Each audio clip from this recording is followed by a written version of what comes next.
It's the second homestand of the season, and Walters is ready to be your pre- and post-game spot this weekend. Bottomless Brunch starts at 11 a.m. on both Saturday and Sunday. Enjoy bottomless mimosas, Bloody Marys, Truly, and Bud Light for only $20 with your purchase of a brunch entree. Be it beer, burgers, bourbon, or baseball, we encourage you to walk on over to Walters. It's supposed to be a beautiful weekend. The Nats have a 4-game weekend series against the Diamondbacks, including a day game on Saturday before Sunday as well. Great time to head to Walters before, during, or after the game. 0-2. Ross trying to finish it off. He deals. Swing and a miss. He blew him away at 94 to the outside. Joe Ross with 6 shutout innings. That's strikeout number 5.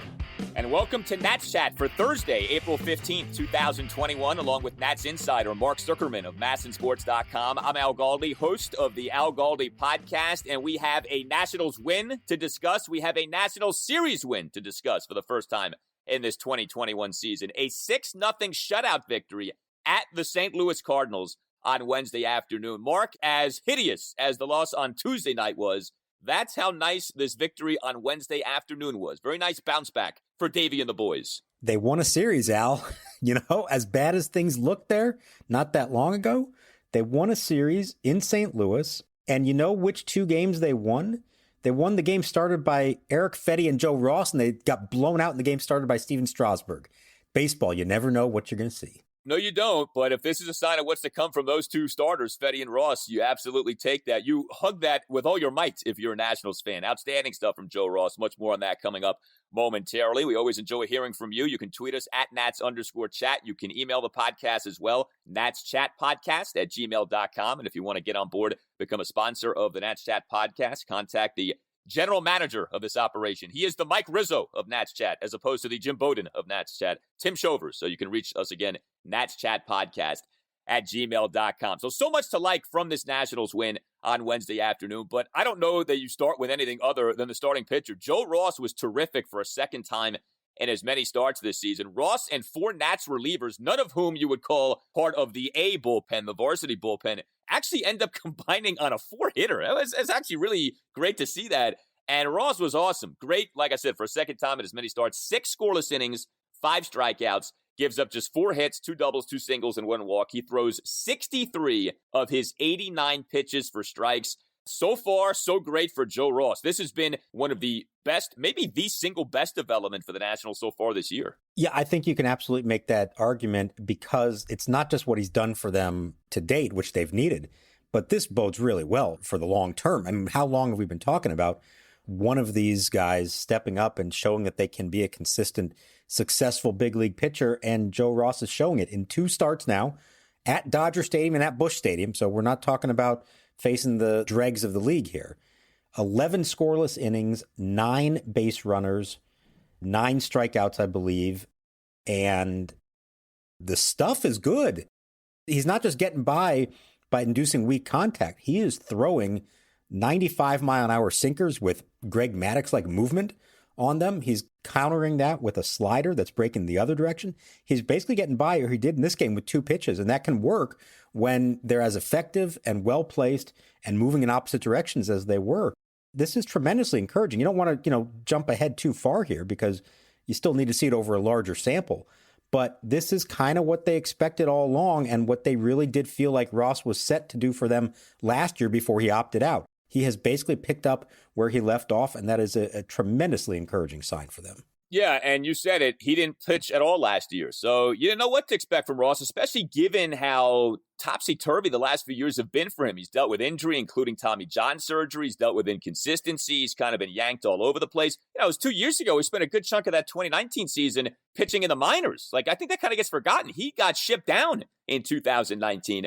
But he's been excellent so far this year. And what I really like, too, about his outing on Wednesday afternoon, he did get into some trouble, but he worked himself out of it. Bottom of the third, gives up a 1-out double to Tommy Edman, ends up striking out Paul Goldschmidt on 4 pitches, then gets Nolan Arenado to ground out for the 3rd out. I mean, how about that? You're facing Goldschmidt and Arenado, and neither guy ends up getting to you. Bottom of the 6th, Ross gives up a 2-out double to Arenado, then strikes out Yadier Molina on 3 pitches, spoiling game number 2,000 for Yadi in that spot was Joe Ross. So tremendous to see that. And, It's funny, right? Because we did the thing this past spring training for I think it was the 12th consecutive year of Joe Ross versus Eric Fetty versus Austin Voth for that fifth spot. But it never really was a competition, right? I mean, in fact, did Davey even ever announce Joe Ross as a fifth starter? It kind of just felt like that was accepted. May well could end up being he's much better than their five starter as this year goes on. We may look back at him as their number 4, maybe their number 3 if he keeps this up. Yeah, it's funny. You're right. He never did formally name him the number 5 starter. Maybe in part because he knew you never know what might happen. And technically, I guess he's their number 4 starter at the moment with Eric Fetty as a number 5, although he started the 4th game of the season in LA. So I agree. I think even when John Lester comes back, and let's see what he has to provide them. I don't want to assume anything here, but I don't think it's unreasonable to believe that when it's all said and done, that Joe could be their 4th best pitcher. I probably wouldn't go so far as to say 3rd best pitcher because I do want to believe that Patrick Corbin is going to return to form, but it wouldn't be the craziest thing if that happened. I mean, this is someone when he first came up, and it's been a while now, and he's been through a lot since then. But when he first came up, the stuff he had, the poise he had, suggested that he could be a solid middle of the rotation starter for a long time. It's taken a while, and there's still a lot left for him to prove. But what we've seen so far absolutely suggests that he can be that guy. Yeah, I mean, that trade, that 3-way trade that Mike Rizzo made years ago, when he got back both Trey Turner and Joe Ross, I mean, that was viewed as one of the great Ninja Rizzo steals. And, as time has gone on, it's Turner is the real find in that haul. But it's no, Joe Ross was in that package too. And so we get back to where Ross was at, say, 2015, 2016. It's of such help to the Nats. And then with the bullpen on Wednesday, you end up getting ultimately 3 scoreless and also hitless innings from 4 Nats relievers. Now, things did get a bit dicey in that bottom of the 7th inning. Sam Clay and Tanner Rainey. Clay records the first 2 outs of the inning, but also issues a 1-out, 5-pitch walk to Austin Dean, and then a 2-out hit by pitch of Edmundo Sosa on a 1-2 pitch. Rainey is in, does get the final out, so you get out of the inning unscathed, but he does issue a 2-out, 5-pitch walk to Dylan Carlson. So it was, a little tenuous there with the bases juice, but the Nats get out of it. Then Wander Suero, the Suero meter mark gets ratcheted up again, and a perfect 8th for Suero. He's looked good here, struck out Paul Goldschmidt. And then Austin Voth with the perfect 9th. So especially with 4 consecutive games over 4 days coming up against the Diamondbacks, that you're able to win this game without having to use a Brad Hand or a Daniel Hudson. Big time win for the Nats in that regard. Yeah, the Suero meter is up to 8 in 9 games. Again, that is appearances plus warm-ups. So that is now 6 appearances plus 2 warm-ups in 9 games. And some guys are better the more they pitch. And this may be one of those cases. He looked very good. Austin Voth also. We talked about him after the game on Tuesday night. This to me was really fascinating. He pitched back-to-back days for the first time in his career. Maybe ever, as far as we know, because he's always been groomed to be a starter. And even though at the moment he is their long reliever and they need to have him available for that, Davey Martinez was talking about him before the game as someone that he believes could be successful in the long run in shorter bursts. And you saw that on Tuesday and you saw it again Wednesday. The fact he could bounce back, having never done it before, pitch back-to-back days, threw strikes, 8 of 11 pitches. The velocity was there again. That's encouraging. We'll see moving forward. Again, I think they have to sort of save him as the long man most of the time, but there may be spots they can do this. And Tanner Rainey, he's still not all the way back, but I thought he looked better. The fastball had a little more life on it. He hit 95. He got out of the jam. He threw strikes. Better signs there that he is coming around, and maybe it is just a matter of needing the work that he didn't get in spring training before he's 100% again. So tell me if this is a fair thing to say or not. If you take out Luis Avilan's performance on Tuesday night, Nats relievers in this series combined to give up 1 run in 10 and a third innings. Now, I know, saying, can you take out Avilan's performance? It's like saying, if not for the double murders, O.J. Simpson was a great guy. So it's like, I don't know, can you really do that? But if you do that, it actually was a really good series for the Nationals bullpen, kind of sneakily so. But the bullpen got the job done with the exception of one guy in 1 inning. But there's actually a lot of good stuff from the Nats pen in this series. I'll allow what you're saying there. I think that inning obviously was a disaster, but he got thrown into a spot where the bases were already loaded. And as things were getting worse, if that game is close, he's getting pulled at that point. He's not going to be left in to finish it out. And maybe somebody else does, mop it up for him. So I'm okay wiping that one out. and I really like what I saw from all of them. Hand, it's only one appearance, but he looked good. Hudson looked good. Like I said, Rainey is getting better. Suero is pitching a lot, but has been effective. Hernan Perez has shown that he can be a weapon out of the bullpen as well if they ever need it. So encouraging. Let's see. I guess it's, in one way, it's a good thing they haven't needed to rely on the big names too much so far. Let's see, once they do have to start using them in close games, can they be counted on, 3 out of 4 days, that kind of stuff. But the good news is they haven't needed to do that yet. And so if they are in a position on Thursday against the Diamondbacks, everybody's fresh and able to do it. Yeah, no doubt. And it does seem like maybe possibly there is some depth with this bullpen. Time will tell, but Davies being able to use a variety of people. He's gotten some good outings from a number of people. And, it's Suero day in, day out. But at the same time, it's also been some other guys getting the job done. Hey everyone, Al Galdi here to tell you about FanDuel. We've all had that dream. Tie game, bottom of the ninth, bases loaded. Well, on FanDuel Sportsbook, you get more than one shot to swing for the fences because FanDuel is letting you place your first bet risk-free. That's right, new users get up to $1,000 back in site credit if your first bet doesn't win, and it only gets better from there. Once you have an account, you'll have access to same-game parlay insurance all season long. That's up to $25 back in site credit each day if your same-game parlay bet falls one leg short. This way you can combine multiple baseball bets for an even bigger win. Endless baseball betting options on FanDuel that you can enter into, including the $75K MLB Grand Slam or the $100K MLB Monster. There's a reason FanDuel Sportsbook is America's #1 sportsbook. The app is simple to use. They've got great odds on all different betting markets, unique fun bet types like same-game parlay, and always-on promotions to let you get more action out of every game day. And when you win, FanDuel will pay you your winnings in as little as 24 hours. Just download the FanDuel Sportsbook app and sign up with promo code CHAT to get in on the action. That's FanDuel Sportsbook, promo code CHAT. 21 plus and present in Colorado, Iowa, Illinois, Indiana, Michigan, New Jersey, Pennsylvania, Tennessee, or West Virginia. First on my real money wager, only for risk-free bet. Refund issued as non-withdrawable site. Credit that expires in 7 days. Restrictions apply. See terms at sportsbook.fanduel.com. Gambling problem? Call 1-800-522-4700 in Colorado. 1-800-BETS-OFF in Iowa. 1-800-9-WITH in Indiana. 1-800-270-7117 for confidential help in Michigan. 1-800-GAMBLER, New Jersey, Pennsylvania, Illinois, Virginia. Tennessee, 1-800-889-9789, or in West Virginia, visit www.1800gambler.net. Are you interested in buying or selling your home? Support for Nats Chat comes from Rachel Levy of Compass Real Estate. By focusing on the personal parts of the real estate process and using technology to simplify the rest, Rachel seamlessly guides her clients through their experience. Rachel uses her deep local knowledge and exceptional customer service to advocate for her clients all across D.C., Maryland, and Virginia. To learn more, follow her on Instagram at RealEstateRachel. 2-0 pitch, breaking ball, line drive up the middle, one hopping through. A base hit into center field for Harrison. In from third to score is Soto. 2 runs home in the inning, and it's now the Nationals 4 and the Cardinals nothing. So with the Nationals offense on Wednesday afternoon, 9 hits, 7 walks, Nats put up 6 runs in the game. They do, as Mark Zuckerman wanted them to do, get out to a lead, get your starting pitcher off to a good place. The Nats did do that on Wednesday afternoon. And the guy who ended up being not just the best hitter for the Nats in the game, but really in the series, Josh Harrison. So Josh Harrison misses the first 6 games of the Nats season due to COVID-19 protocols. FP Santangelo on the telecast did say that Harrison was sick. So I don't know if we consider that to be confirmation that he had COVID-19. I think we all kind of presume that, but whatever the case may be, Harrison was out. He plays his first 3 games of this season in this series. He goes 6 for 11 with a double, 5 singles, 2 walks, 3 RBI.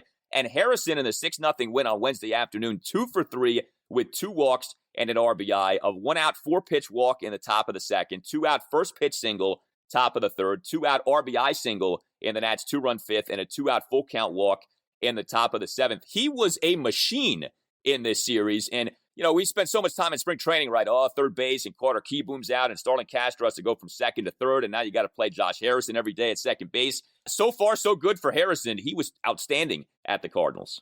Yeah, so after starting out 0 for 3 to begin his game Monday night, his season debut, it was after that 6 for 7 with 2 walks. That'll work. And he did it on Wednesday. This kind of went under the radar. He was batting 5th for them. That's not a place you would typically expect Josh Harrison to be, but the makeup of the lineup and the guys who had the day off, it just wound up being him there, and it worked.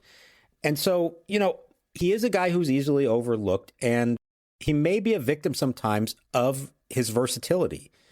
And when you see someone like that who can play multiple positions and play them well and just be a good, solid ball player, the tendency is to say, okay, this is someone you want on your bench. This is someone who maybe is going to start 3 days a week, bouncing around to multiple positions and then come off the bench in key spots. And I think that would be a great role for him. And we've seen that he can be successful in that role. But he has also been an everyday player in his career. He was for the Pirates. He was an all-star for them. He's a little older now. I know that the tendency would be to say on a good team, he probably should be coming off the bench. But that doesn't mean he can't also be productive as an everyday player. Let's see the physical grind of it. If he is indeed playing every day, how does that affect him? But he looks healthy. He has performed really well. He's looked good in the field as well. He brings energy to the ballpark every day. And as much as we talked about, we got to wait till they get Bell and Schwarber back.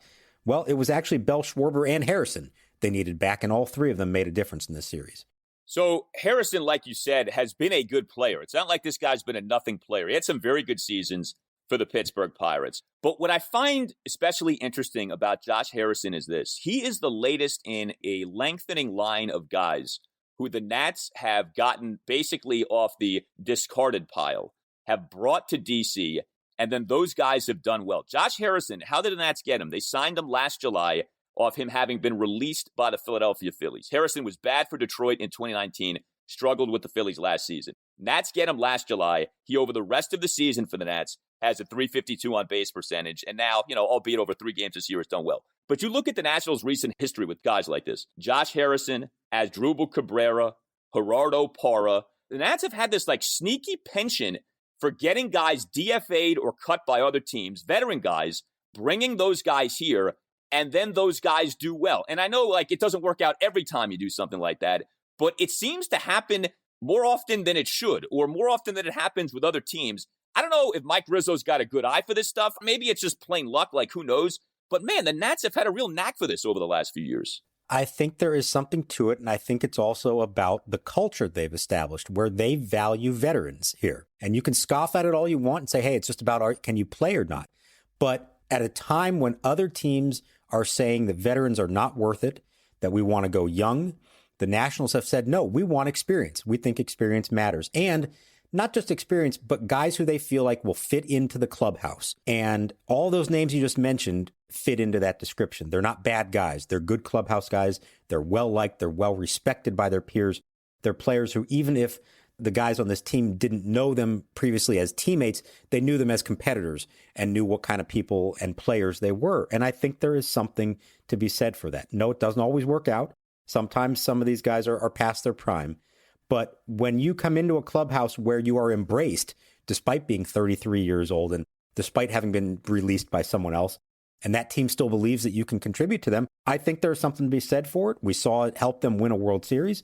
And it's interesting that they're not backing down from that philosophy. They're staying with the old guys, and not just because they think they have to, but they want to. They think that that is a valuable commodity to have. And I don't think that's necessarily a wrong approach to take. No, I mean, you brought up how everyone's going younger these days. It's that classic thing of when everyone's zigging, you zag. And you can exploit a real market inefficiency where if everyone is just poo-pooing all the older guys, you get the best of the older guys, you bring them to your ball club, and you watch those guys have success. I mean, the Nats have done this with some pitchers in recent years, like Greg Holland. They brought on board a few years back off him being really bad. He was good. Edwin Jackson a few years ago, if you remember, they actually got some good mileage out of Edwin Jackson in his second go-round with the team. It's remarkable how they've had this Midas touch with the old guys here. Speaking of old guys, how about that plate appearance by Ryan Zimmerman on Wednesday afternoon? So he's the number 3 batter. I was all set to say on this podcast, oh my God, Ryan Zimmerman's not a number 3 hitter anymore. What are they doing? Boy, does he shut me up. That was some job that he did. That 1-out full count, 2-run homer in the top of the third of Adam Wainwright. Zim is down in the count at 1.02. It ends up being a 9-pitch plate appearance. And, I guess one old guy gets to another. Zimmerman on Wainwright. Ryan Zimmerman's first home run of the season just clears in left center. It's a 2-run shot. And on the 9th pitch of the at-bat, Zim goes deep to give the Nats a 2-0 lead. But terrific job by Zimmerman there. All right, let me give you some numbers to back all this up. This was the 899th time in his career Ryan Zimmerman has batted third for the Nationals. By far the spot he's hit in the most in his career. Now, only the 12th time he's done it since 2013. So it's been a while, and he hasn't been doing it very regularly. But he has experience versus Wainwright, 44 career plate appearances against him. This was his fourth career homer off him. He's got an OPS against him over 1.1. He knows him. He's faced him, and that at bat, he knew Wainwright's going to try to get him out with the curveball. It's one of the best in baseball. And Zim managed to find a way to foul him off, take some tough pitches that were just off the plate, get himself into a count where he finally got a fastball that he could drive, and he drove it out of the park. And we were talking, only a few days ago about how, yeah, he's hitting the ball hard, but it's all singles. Is he going to elevate one? Is he a power hitter still? Yes, he has the ability to do it. And he did it after taking the last 2 nights off, at least from a starting role, because Josh Bell was back in the lineup. So maybe a rejuvenated, refreshed Ryan Zimmerman had something in the tank there and able to hit the ball out of the park. And just to wrap up the point about all the veterans, Zimmerman making $1 million this year. Josh Harrison making $1 million this year. It's not just about going out and getting veterans, but it's actually smart, savvy moves because you're getting a lot of bang for your buck with them. Absolutely. Production per dollar is there. There's no question about that. Trey Turner had himself a good game Wednesday afternoon. He needed that. He had not had a good series at all. 0 for 5 in game 1, 0 for 3 in game 2. It totaled 4 strikeouts over those first 2 games. But on Wednesday, Trey, 2 for 4 with 2 doubles, a walk, and an RBI. Had a leadoff first pitch double in the Nats' 2-run 5th, a 5-pitch walk in the Nats' 1-run 6th, and then a 2-out first pitch RBI double in the top of the 8th. And it goes down as a double. This is one of those classic things where if you watch the game, that was not a true double. It's a lazy fly ball that lands between 3 Cardinals fielders in no man's land in shallow left field. Just awful communication there by the Cardinals. So, hey, good for Trey. He gets credit for a double. But that wasn't some, laser off the wall. But still, a couple of extra base hits was good to see that. We need to come up with something, though, in terms of scoring for plays like that. Like, that to me is why errors, it's almost like a meaningless stat now. That's an error. That's a team error when 3 guys let a ball drop like that in no man's land. The accounting for that shouldn't be a double, to me anyway. I was going to use the exact same phrase, team error. I'm a fan of developing that for those plays that it clearly would not be a hit if the play was made behind you, but you can't necessarily blame one particular player for it or another. Even the fly ball lost in the sun. I get it. You can't fault the fielder necessarily for having no chance at it, but you can't fault the pitcher either. I don't think they should be to blame for it. So how about the just generic team error on those plays? I'd be all for it. And the Cardinals had a few of them in this series. Their outfield was very questionable in the series. Some bad communication. And as much as maybe sometimes we harp on the Nats for not doing the little things right, hashtag the little things, the Cardinals were not very good at it for a franchise that has for a long time prided itself on doing things the right way in front of the best fans in baseball. And they didn't play a very clean series, I didn't think. No, and they love to tell you they do things the right way. Oh, yeah. Do they do things the right way? Yeah, just ask them. They'll tell you they do things the right way. They didn't do things the right way in that instance, no doubt. And like you said, at various points in the series. One other guy who hit well, and, it's so easy to take this guy for granted, but Juan Soto on Wednesday, 2 for 5 with an RBI. Soto in the series ends up going 6 for 12 with a double, 5 singles, a walk, and 3 runs batted in. Like, oh, ho-hum, Juan Soto bats .500 in a 3-game series at the St. Louis Cardinals. Had himself a 1-out full count single in the 2-run 3rd, full count ribby double in the Nats 2-run 5th, and he was down to the count at one point in that plate appearance, 1-2, and then grounded out into a force out there that ended up plating a run in the top of the 6th. Now, I do have to ask you about a boo-boo involving Juan Soto in this game on Wednesday, and it involves him making yet another out on the base paths for the Nats. He gets caught trying to steal second base for the 3rd out in the top of the 6th. And it's not just that, it's the spot in which this happened. Runners at the corners. Zimmerman is batting, albeit with an 0-2 count, but, that is your number 3 batter for the game.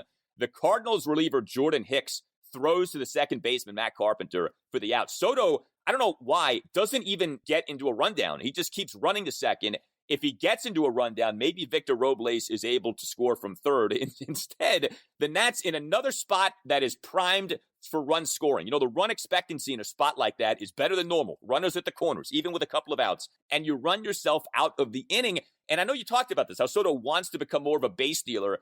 I I don't know. Can we maybe shelve that experiment for at least a little while? It doesn't seem to be off to a very good start. Oh, I've been waiting for this rant because Dan Bellino at second base hadn't even finished the out signal. And in my head, I immediately thought, Galdi's going to be furious about this one. And rightfully so. They can't keep making these kind of mistakes. Thankfully, it didn't cost them. I think, we didn't ask about it after the game, and we probably should have, but there was enough else going on. I think the idea there was that you take off from first, try to catch them napping, and maybe get yourself into a rundown while Robles scores from third and steal a run. Although it's 2 outs in the inning, so even when you get tagged out, the inning's over, and you got Zimmerman and Schwarber coming up, so there's still a chance at a big inning there. So I'm not sure I'm a huge fan of the philosophy. I don't know why he didn't stop, why he just went for it. Maybe he actually thought he was going to be safe. Just not a real smart play. I'm going to grant this one TOOTBLAN status. I think he was thrown out on the bases, and he did indeed look like a nincompoop in the process. Look, Juan Soto is great at everything. It's nitpicking to do this, but he's not a perfect ball player. Nobody is. And in this case, he is tagged with an official TOOTBLAN on the Zuckerman scale. First one of the season. Victor Robles did not get a TOOTBLAN for his base running boo-boo there a few games back. So, by the way, with that Robles one, Davey made it clear that was Robles' call. With Soto, I guess we don't know. Was that Soto's call or Davey's call? Yeah, like I said, I wish we'd remembered to ask about it, and we didn't. There were other things going on, and it did become a footnote in the story. So we'll find out. Maybe we'll find out on Thursday. I'm guessing I'm guessing he did it on his own because Robles never broke from third. And you would think that as soon as the throw came down to second, Robles would have at least taken a few steps, maybe given it a shot, and he didn't. So he appeared to be not expecting it to happen. And the fact that Soto didn't stop to get himself into a rundown suggests that maybe he did it on his own. All's well that ends well. It's not the end of the world. Hopefully they learn from this, and hopefully we're not talking about too many more TOOTBLANs moving forward. Yeah, I mean, he did go 6-12 in the series. It's so easy to take Juan Soto for granted. We want to never do that. All right, so you mentioned Victor Robles. There are kind of two prongs to our Victor Robles conversation off this Nationals win. So Robles ends up in the series going just 1 for 11 with a walk. Now, the one was a big one. It was a triple on actually the first pitch of the series, Monday night, to get things going, ends up scoring there. But he also ends up striking out 8 times in the series. It was not a good series for Victor Robles at the plate. Very interestingly, Davey Martinez does the thing on Wednesday of Victor Robles batting 9th, Joe Ross, the starting pitcher, batting 8th. Trey Turner was the Nats' leadoff batter in this game. Juan Soto was batting 2nd. Now, I guess let's start with this. Why did Davey do this? I think there were a few reasons why this game was the time to attempt to do it. And it was wanting to get Turner and Soto up as many times as possible, especially against Wainwright. Turner had good numbers against Wainwright. Soto didn't, but he's Juan Soto, and so you want as many at-bats from him as you can get.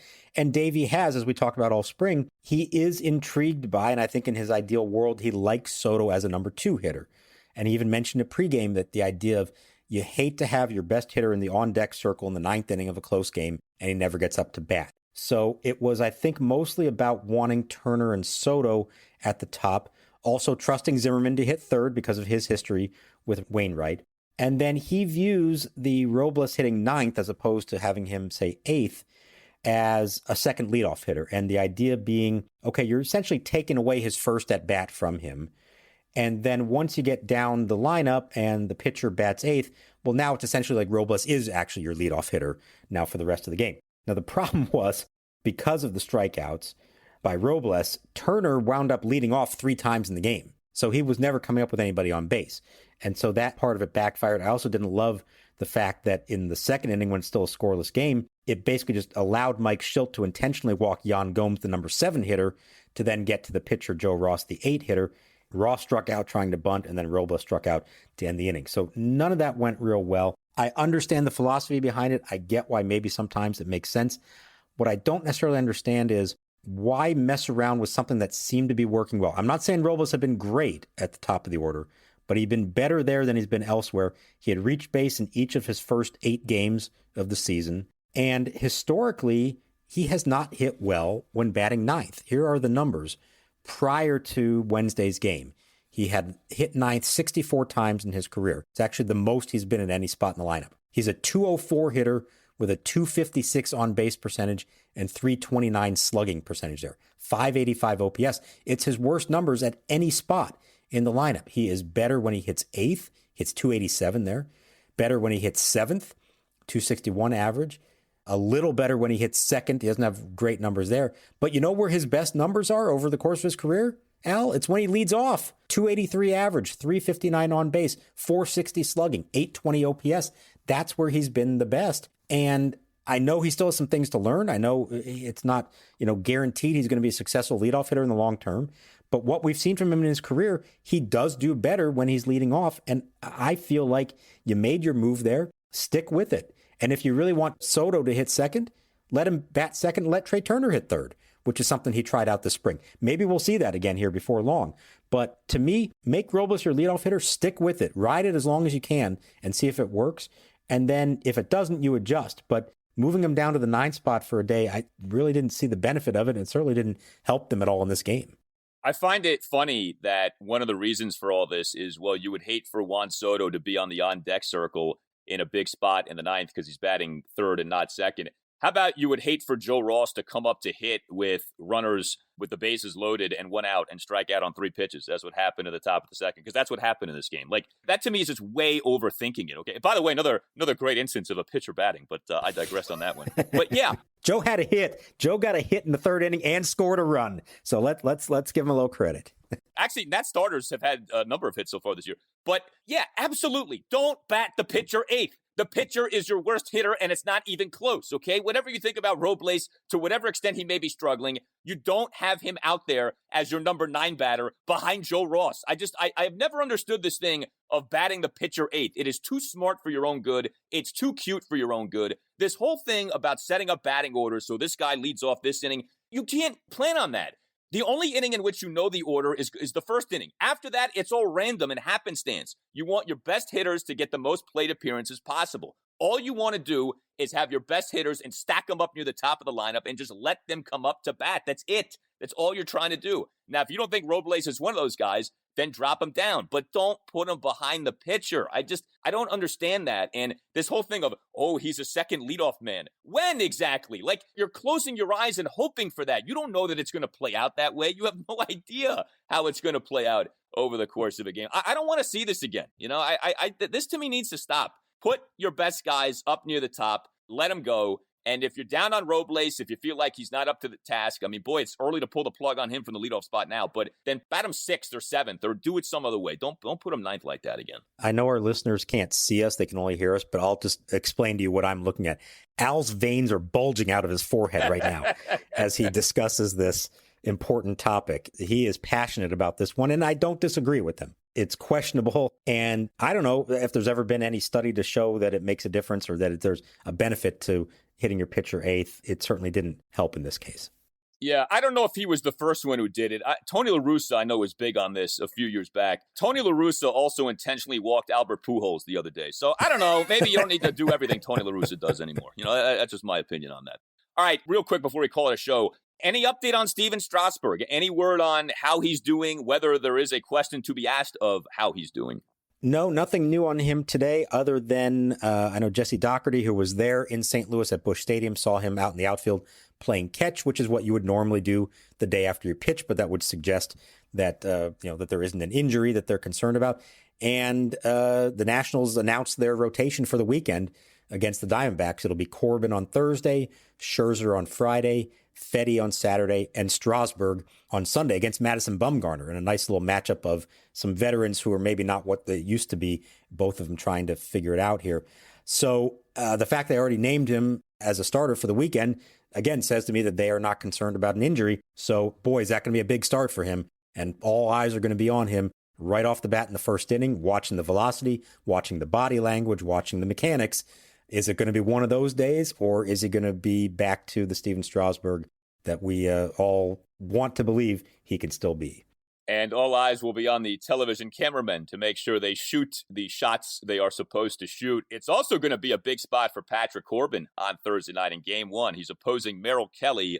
Corbin getting rocked in his first game, that 9-5 loss at the Dodgers last Saturday night. 6 runs in 4 into third innings. What are you looking for when it comes to Corbin on Thursday night? Fastball command. He's got to be able to throw his fastball for strikes. He could not do that in his first start. And when he can't do that, he just can't use his slider, his wipeout pitch, the way that he needs to. The hope would be, again, this is one of the guys who missed time, who wasn't able to do much while being in quarantine.